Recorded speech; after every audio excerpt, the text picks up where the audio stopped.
So today we're going to do trimming, and we're going to use this bowl for the demonstration. There are two reasons why we're going to trim. One is we're going to refine the design of the bowl.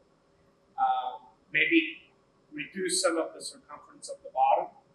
And then the second is to make the wall thickness more even throughout the entire form. So this drawing is going to give us a sense of what the bowl looks like if we had cut it in half. And what you see is excess clay on the bottom and a little bit on the bottom edges. So what we're going to do is we're going to remove some of that excess clay. We're going to get a better circumference and maybe more elegant circumference. And it'll look a little bit like this, right? So there's a few steps. The first step is marked with the pink. And what we're going to do first is remove some of the width and then carve the foot, which is illustrated with the yellow. We're going to remove the yellow as the second steps. So just so that you can see a 3D version of the drawing, this is the same shape as the bowl, and what you're going to see here is an even wall throughout, including the foot. It doesn't have to be perfect, but close to that. And we are going to remove some of this area, so forth, so we get a more refined form. Okay. So when we have this thickness, sometimes it's difficult to get a sense for how thick it is. So we want to know how thick it is because that also gives us a sense of how much we can take off. So what you can do is you can take a needle tool, stab the bottom, put your finger right at the bottom here, and the part of the needle that sticks out, that's how thick the bottom of the bowl is. So what we're going to do is we're going to trim about 1/4 of an inch off because our target thickness is about 1/4 of an inch. If we look at the rim and if we feel the rest of the bowl, it's about 1/4 of an inch thick. So we're going to remove about half of that. But that's an easy way for you to be able to gauge visually how thick any area of the bowl is so that you know how much you can take off.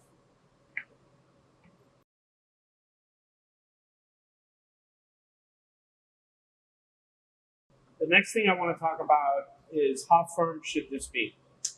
It should be firm enough that it still has moisture. You should be able to make a ding or a mark with your nail, but it shouldn't be squishy at all. Like if I try to squeeze it, it feels like I can maybe barely create an indent on the edge. And that would be called leather hard. So the first thing that we have to do is center it. I'm going to show you two ways to center. The first way is using a needle tool, and the second is tap center. So what we're going to do is spin it, and about a slow speed, about throwing speed, and hold your needle tool close to the tip. Approach the bottom of the bowl, which is where we're going to trim, slowly. And you can see that it gets close to the needle and makes a mark, and then it gets further away. The part that touches, that means that it's too close to this side. So it's too far over here. I need to push it in the opposite direction. So the question is, how much do I push it? So when you do this, and it's spinning around, you want to keep track of the distance of separation when it has the greatest distance. So how far is it, the needle tip from the bottom of the bowl at its greatest distance of separation? It's right around there. There it is. Okay. So I saw that it was about 1/2 inch apart of separation. It looked something like this. I'm going to try to pause it. So it looked like that. When I shift it, I want to shift it half of that distance. Here's what I mean. There's the mark. I want to move it exactly opposite the mark, right? And I'm going to move it about 1/2 inch, or sorry, 1/4 of an inch. So if I were to put something here, a little piece of clay or something right up against the bowl, I'm going to move it about 1/4 of an inch exactly opposite. There it is. Okay? Erase the mark, make sure to hold it down, and then we're going to repeat the process. Approach it slowly. We want to make the most faint mark possible. So that's better, but it's not quite centered yet. Stop it. And then I'm going to move it again. Same thing, but I'm only going to move it here. Hold, erase, do it again. Almost there. Still a little bit off. It'll be centered when it's making a mark all the way around. Just a hair more. Notice that I'm always making the mark in the same place because this is where I'm going to trim it. So there it is. That means that it's centered. It's touching all the way around without me chasing it or moving the needle tool. That means it's centered.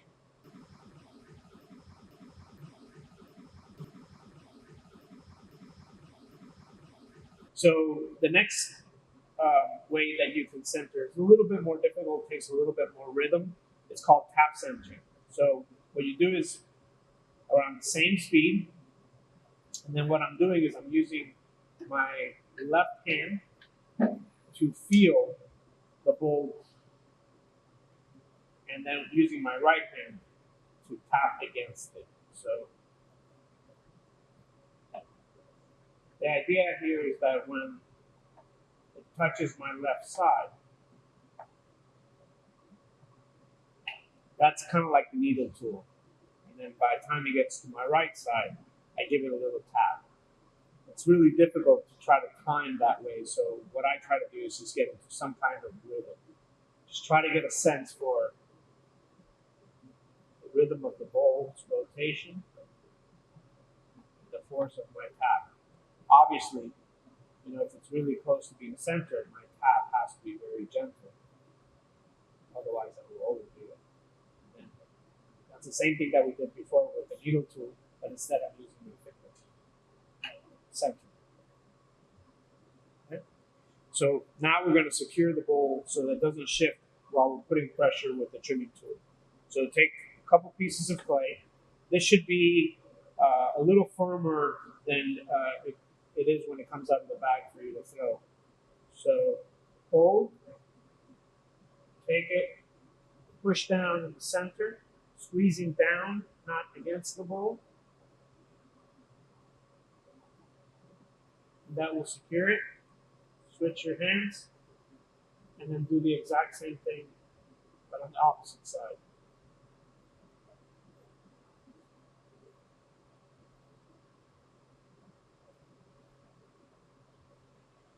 And that's secure. Now we take a trimming tool. So everybody has a tool that looks something like this. What you're going to do is you're going to put it along the length of your palm, and then just gently close your hand. I like to put my index finger on the top of it so it looks like this. This gives me a little bit of extra pressure and stability. So, like that. What I'm doing is I'm going to use the rotation of my arm, and I'm going to try to stabilize my arms just like I did when we were centering and throwing. So I'm resting my right arm onto my right thigh. And what I'm going to do is hold this at an angle and then gently touch it and create enough pressure so that I get these shavings. My first objective is really to create the circumference of the foot in relationship to the whole form. So in this case, I'm going to move just a little bit more. And now I have a circumference that I like. The next thing that I'm going to do is I am going to create the height of the foot. So I'm going to take the tip of my tool, and I'm going to put it right around there. And I am going to recreate the curve by turning my arm.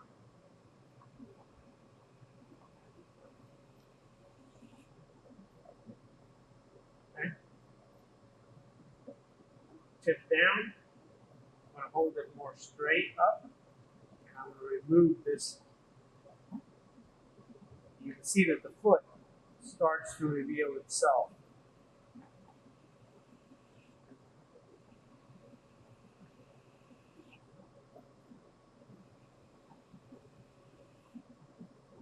Okay? So now we have the foot carved. We have a desired circumference, and this shape, okay, is continuous or echoing the inside of the bowl. Now what we're going to do is we're going to trim this part. Okay? So trimming the center is the last thing you do. You always work from the outside in. First step here, take the tip of the tool, hold it at around 45-degree angle. You see that my hands are pretty close to the tool. And I'm just going to very gently put a little pressure. Kind of push down. I want my hands to kind of push down a little bit in towards me. What I'm going to do is simply carve a trench. I don't want it to be very deep. I want it to be a little shallower than this outside mark. Okay? So now we're going to remove this center. Take the tool, hold it kind of flat, but not all the way flat, maybe about a 15-degree angle. And let it cut and move towards the right. In the center, you're not going to feel much pressure or much grab. But as it gets closer to the rim of the foot, you're going to feel that the clay, the bowl, is pulling you a little bit. So you have to keep some pressure on your hand so that you hold the tool.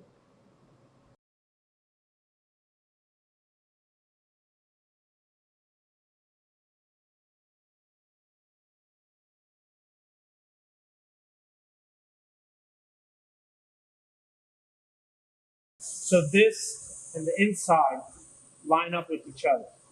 And you can see that on the 3D model.